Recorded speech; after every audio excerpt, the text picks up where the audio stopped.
Good morning, class 7 students. Okay, so today we'll read lesson number 5, quality. So, before starting the chapter, first of all, start with before you read. Page number 71. Okay, can a shoemaker be called an artist?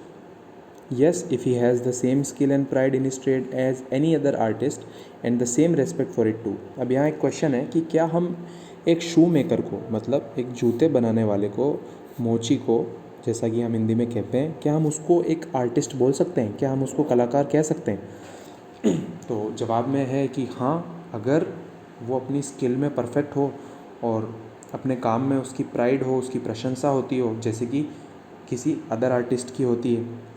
अगर वो अपने काम में काफ़ी skill है अगर उसके काम में, और अगर उसकी काम की तारीफ़ हो जैसे कि किसी और आर्टिस्ट की होती है, और अगर उसको अपने काम से इज्जत भी मिलती है, तो हाँ, क्यों नहीं, हम उसे आर्टिस्ट कह सकते हैं। Mister Gessler, a German shoe maker settled in London, is a perfect artist. Read the story to see how he devotes his life to his art.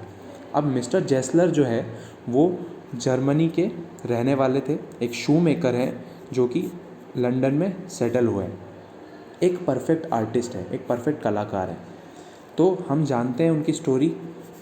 Read the story, इस स्टोरी को पढ़िए, to see how he devotes his life, कि कैसे उन्होंने अपना जीवन जो है इस कला के अंदर डिवोट किया। Okay, I knew him from the days of my extreme youth because he made my father's boot. I knew him from the days of my extreme youth, मतलब क्या हुआ कि जो ऑथर है इस लेसन का, इस चैप्टर का, वो कह रहा है कि मैं उन्हें बचपन से जानता हूँ क्योंकि वो मेरे पिताजी के जूते बनाते थे. किन्हें जानने की बात हो रही है? ये मिस्टर जेस्लर जो कि एक शू मेकर है. तो ऑथर जो है वो बचपन से उन्हें जानता है क्योंकि ऑथर के फादर के बूट मिस्टर जेस्लर ही बनाया करते थे. He lived with his elder brother in his shop which was in a small by street in a fashionable part in London. अब मिस्टर जेस्लर जो है वो अपने बड़े भाई के साथ में अपनी दुकान में ही रहते थे, जो कि लंदन की एक छोटी गली के अंदर, स्मॉल बाय स्ट्रीट, जो कि एक फैशनेबल पार्ट, जो एक लंदन की एक फैशनेबल पार्ट में स्थित है, जहाँ फैशनेबल पार्ट, जहाँ पर बहुत सारी फैशनेबल दुकानें हैं. एक छोटी स्मॉल बाय स्ट्रीट, मतलब एक नैरो स्ट्रीट आप इसको कह सकते हो, सकड़ी गली है, बट काफ़ी फैशनेबल जगह है लंदन की, जहाँ पर मिस्टर जेस्लर की दुकान है और वो अपने बड़े भाई के साथ वहाँ ही रहते थे. The shop had a certain quite distinction, मतलब ये दुकान जो है वो कुछ अलग ही दिखती थी, इसका जो लुक जो था वो कुछ अलग ही था. Certain quite distinction. There was no sign upon it other than the name of Gessler brothers, और दुकान पे और कोई भी साइन नहीं था सिवाय जेस्लर ब्रदर्स के. And in the window a few pair of boots, और उस दुकान की खिड़की पे कुछ जोड़ी जूते हमेशा पड़े हुए रहते थे. He made only what was ordered and what he made never fail to fit. तो ही यहाँ पर कौन है? Mister Gessler. तो मिस्टर जेस्लर वही जूते बनाते थे जो ऑर्डर पर मिलते थे, और जो जूते वो बनाते थे वो कभी भी फिटिंग में फेल नहीं होते थे. To make boots, such boots as he made, seemed to me then and still seems to me mysterious and wonderful. ऐसे जूते बनाना जैसे कि वो बनाते थे, मेरे लिए पहले भी और आज भी एक मिस्टीरियस और वंडरफुल, मतलब मेरे लिए आज भी एक रहस्य की बात है, और मैं ताज्जुब में हो जाता हूँ ये जानकर कि इतनी अच्छी तरह से वो जूते कैसे बनाते थे. टू मेक बूट्स, ऐसे जूते बनाना जैसे कि मिस्टर जेस्लर बनाते थे, मेरे लिए पहले भी, मेरे लिए मतलब ऑथर के लिए पहले भी और आज भी एक मिस्टीरियस और वंडरफुल बात है. I remember well my shy remarks one day while stretching out to him my youthful foot.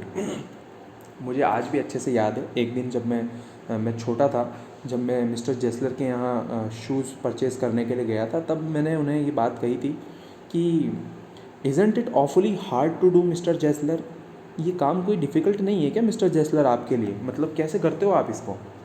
And his answer given with a sudden smile from out of the redness of his beard, it is an art. तो जैसे ही मैंने ये सवाल पूछा कि ये कोई कठिन काम नहीं है क्या मिस्टर जेस्लर आपके लिए, मतलब इतनी सरलता से आप इस काम को कैसे करते हो, तो एकदम से मुस्कुराहट भर आती है और उनकी दाढ़ी पर छलकती है, जो कि लाल रंग की दाढ़ी थी उनकी, और वो ऐसा कहते हैं, उन्होंने ऐसा कहा कि ये एक कला है, इट इज़ एन आर्ट। देखो यहाँ पर ध्यान से देखो, इट इज़ एन आर्ट जो है, क्योंकि मिस्टर जेस्लर जो है वो जर्मनी से बिलोंग करते थे।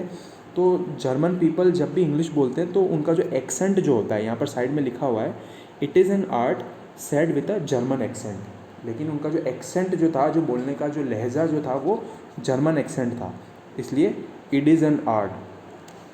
तो वो इट इज़ एन आर्ट को इस तरह से उन्होंने बोला।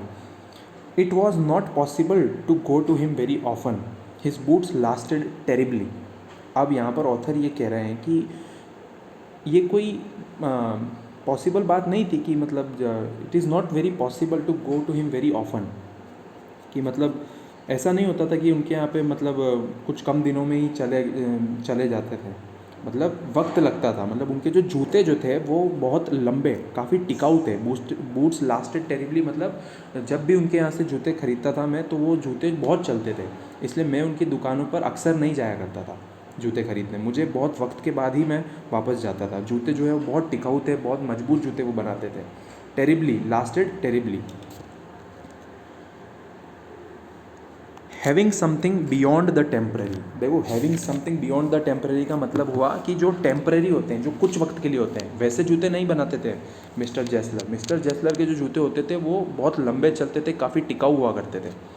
सम essence of boot stitched into them, मतलब ऐसी इंपॉर्टेंस, मतलब इस कला से वो जूते बनाते थे कि जो सिलाई होती थी वो इतनी मजबूत होती थी, इतनी इम्पोर्टेंस के साथ में अपने उस काम को वो करते थे कि वो काफ़ी मजबूत होते थे।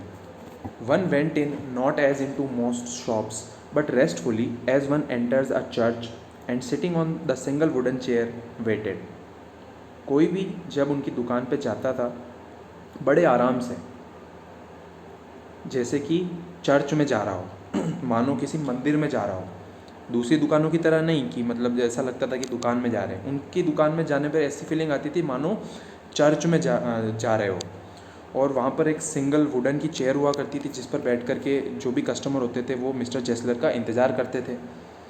तो एक a guttural sound and the tip tap of his slippers beating the narrow wooden stairs and he would stand before one without coat, a little bent in leather apron with sleeves turned back, blinking as if awakened from some dream of boots. तो mister Gessler जब आते थे तो एक गटरल sound है, वो गटरल sound यहाँ पर होती है गले की जो हार्श आवाज़ होती है, जब खराश के साथ में गले की आवाज़ आती है उसको गटरल साउंड बोलते हैं। और उनके स्लीपर्स की टिप टैप की आवाज़ आती थी उन सीढ़ियों पे बजती हुई, जैसे मिस्टर जेस्लर ऊपर से नीचे उतर करके आते थे और अपने कस्टमर के सामने खड़े हो जाते थे विदाउट कोट, बिना कोट के, और थोड़े से झुके हुए, अ लिटिल बेंट, और अपना लेदर का एप्रॉन पहने हुए। वो लेदर एप्रॉन पहनते थे जिसकी स्लीव्स जो है वो ऊपर चढ़ी हुई होती थी। ब्लिंकिंग मतलब पलक झपकाते हुए, मानो बिल्कुल ऐसे लगते थे एज इफ़ अवेकन्ड, जैसे कि अभी ही किसी सपने से, और सपना भी कोई ऐसा नहीं, जूते के ही सपने से उठ करके आए हैं। मतलब उनका जो फेस कट जो था वो बिल्कुल उसी तरह से था जो वो अपना काम करते थे। तो उनको देख करके बिल्कुल ऐसा ही लगता था मानो अभी अभी ये किसी जूते के सपने से ही उठ करके आए हो। And I would say, how do you do, Mr. Jessler? Could you make me a pair of Russian leather boots? और मैं हमेशा आश्चर्य के साथ उनको, जब भी मैं जाता था तो मैं कहता था कि मिस्टर जेस्लर आप ये कैसे करते हो, क्या आप मेरे लिए भी एक रशियन लेदर के बूट्स बना दोगे? Could you make me a pair of Russian leather boots? तो ऑथर जो है उसको रशियन लेदर बूट्स बनवाने थे, तो वो मिस्टर जेस्लर को कहता है कि क्या आप मेरे लिए बना सकते हो? Without a word, he would leave me retiring whence he came or into the other portion of the shop, and I would continue to rest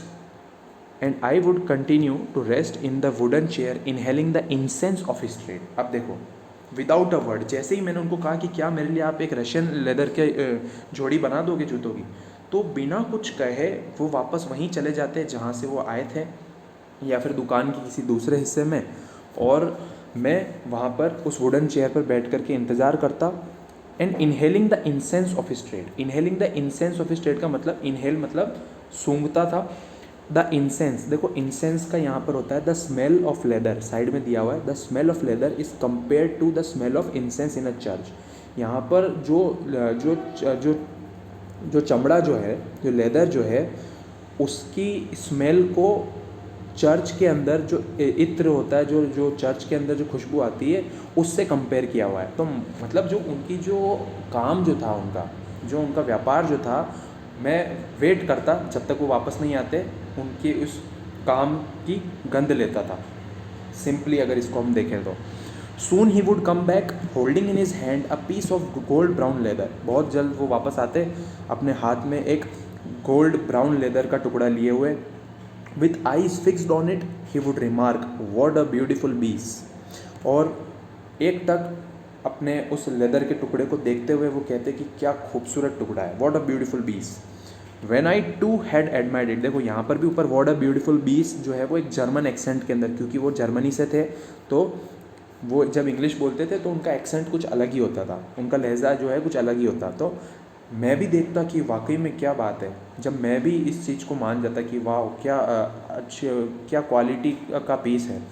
तो वो वापस कहते he would speak again when do you want them, कि तुम्हें कब चाहिए ये। तो मैंने कहा and I would answer oh as soon as you conveniently can, कि ठीक है, जैसा आप अपनी आसानी से जब आप बना के दे दो, मुझे कोई दिक्कत नहीं है। As soon as you conveniently can, आपके आराम से जैसे आप बना करके दे दो, मुझे कोई दिक्कत नहीं है। And he would say tomorrow fortnight, देखो यहाँ पर वो उन्होंने कहा कि टुमारो फोर्टनाइट, तो टुमारो फोर्टनाइट का मतलब होता है 2 वीक्स, मतलब लगभग 2 हफ्ते। वो ये सवाल उन्होंने पूछा कि टुमारो फोर्टनाइट इज़ ओके, मतलब 2 हफ्ते। और if he were his brother Elder brother I will ask my brother, और अगर उनकी जगह पर उनका बड़ा भाई होता तो वो भी यूँ कहता कि अगर मैं उनसे सवाल पूछता कि कब होता, तो वो मुझे कहते कि मुझे मेरे छोटे भाई से पूछना पड़ेगा। तो ये इम्पोर्टेंस मिस्टर जेस्लर की थी। मिस्टर जेस्लर जो शूज़ बनाते, उनकी क्वालिटी ही कुछ और थी, सी जैसा कि इस चैप्टर का नाम भी है। Then I would murmur thank you, good morning mister Gessler, good morning, he would reply, still looking at the leather in his hand, and as I moved to the door, I would hear the tip tap of his slippers going up to the stairs to his dream box. तो मैंने उनको कहा शुक्रिया mister Gessler, good morning. तो mister जेस्लर भी अभी तक भी उस लेदर के टुकड़े को अपने हाथ में देखते हुए गुड मॉर्निंग मुझे कहा, और वापस से जैसे ही मैं दुकान के बाहर निकलने लगा, as I move to the door, मैंने सुना I would hear the tip tap of his slippers, उनके स्लीपर्स की टिप टैप की आवाज़ going up the stairs. Mister Gessler जो है वो वापस सीढ़ियाँ चढ़ करके ऊपर जा रहे थे to his dream of boots, to his dream of boot मतलब अपने जूतों की सपनों के अंदर। मतलब देखो यहाँ पर ऐसा क्यों कहा गया है कि I would hear the tip tap of his slippers going up the stairs to his dream of boot, मतलब मिस्टर जेस्लर का काम इतना परफेक्ट होता था, वो अपने काम के अंदर पूरे दिल से काम करते थे। तो वो मतलब एक मानो एक सपने के अंदर पहुंच जाते थे, जब भी वो काम में होते थे तो मानो वो एक सपने के अंदर अपने आप को ट्रांसपोर्ट हो जाते थे वो। तो इसलिए इसका मतलब है going up the stairs to his dream of boots, मतलब अपने सपनों की दुनिया में जहाँ पर वो जूते बना सकते हैं, मिस्टर जेस्लर वहाँ पहुँच जाते हैं। Okay students, so I hope you like it. Thank you so much for listening. यहाँ से आगे है हम नेक्स्ट वीडियो के अंदर कंटिन्यू करेंगे।